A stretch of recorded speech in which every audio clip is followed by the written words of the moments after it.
My father will guide you. இதை பலரிடம் சுவாமி சொல்லியிருக்காரு. இதை பற்றி உங்களுடைய கருத்துக்கள் என்னங்கய்யா? யாரெல்லாம் வழி தெரியாமல் தவிச்சாங்களோ, யாருக்கெல்லாம் எதிர்காலம் இருண்டதாக தெரிஞ்சதோ, யாருக்கெல்லாம் ஒரு குழப்பமான சூழ்நிலை வாழ்விலும் சரி, அவங்க செய்யக்கூடிய தொழிலும் சரி, எதுலேயும் சரி ஒரு குழப்பங்கள் எப்படி நடந்துக்கிட்டே இருந்ததுன்னா, ஒவ்வொரு சின்ன சின்ன காரியத்துக்கும் சாமி வந்து வழி சொல்லிகிட்டு இருக்க மாட்டார். ஏன்னா ஒவ்வொரு வீட்லேயும் ஆயிரக்கணக்கான பிரச்சனைகள் இருக்கும். குழந்தைகளை வச்சு பிரச்சனைகள், இன்னும் வருமானங்களை வச்சு பிரச்சனைகள், ஆரோக்கியத்தை வச்சு பிரச்சனைகள், திருமணங்களை வச்சு பிரச்சனைகள், எத்தனையோ பிரச்சனைகள் இருக்கும். ஒவ்வொன்றுக்கும் சாமி வந்து டைரெக்டாக டீல் பண்ண முடியாது.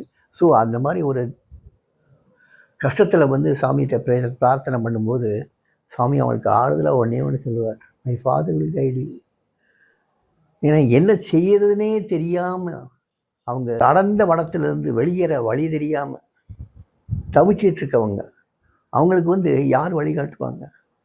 அந்த வழிகாட்டுதல் இல்லைன்னு சொல்லி அவங்க வந்து புலம்பும்போது, அது மனதளவில் புலம்பும்போது சாமி வந்து அப்போ சொல்கிறார் இந்த வாசகத்தை, my father will guide you. அப்பா உங்களுக்கு வழிகாட்டுவார்னு சொல்லுவார். இதை அந்த மாதிரி நடந்திருக்கவும் செஞ்சுருக்கு. ஒரு குடும்பம் சுவாமி மேலே ஒரு ஈடுபாடு இருந்தது. திடீர்னு வந்து அந்த குடும்பத்தில் உள்ள தலைவிக்கு வந்து சாமி மேலே உள்ள ஈடுபாடு வந்து பயமாக மாறிடுச்சு. எங்கே தன்னுடைய கணவரை வந்து அவர் சன்னியாசியை மாற்றி அனுப்பிச்சிடுவார்னு பயம் வந்துடுச்சு. அதனால் சாமிகிட்ட போகக்கூடாதுன்னு கணவன்கிட்டையும் சாணும் போக வேண்டான்னு முடிவெடுத்து இருந்தாங்க.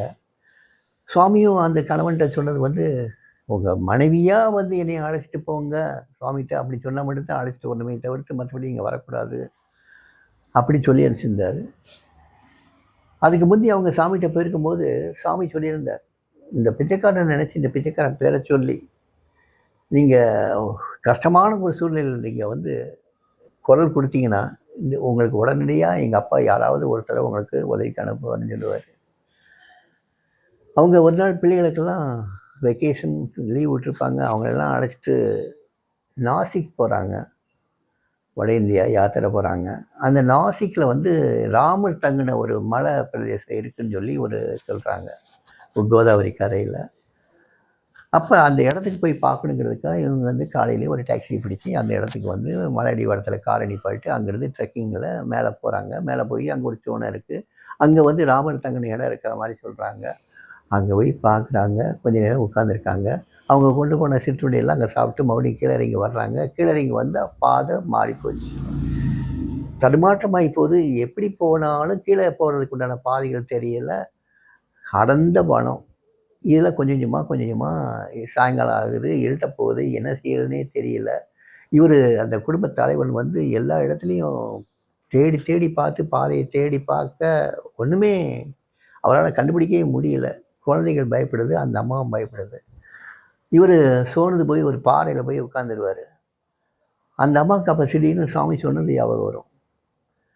சாமி சொன்னாரே, என்னுடைய பேரை சொல்லி கூப்பிட்டா அப்பா யாராவது உதவிக்கு அனுப்புவாருன்னு அப்படின்னு சொல்லிட்டு உடனே சாமி நாமத்தை அந்த அம்மா சொல்ல ஆரம்பிக்கும், மனசுக்குள்ளே சொல்ல ஆரம்பிக்கும்.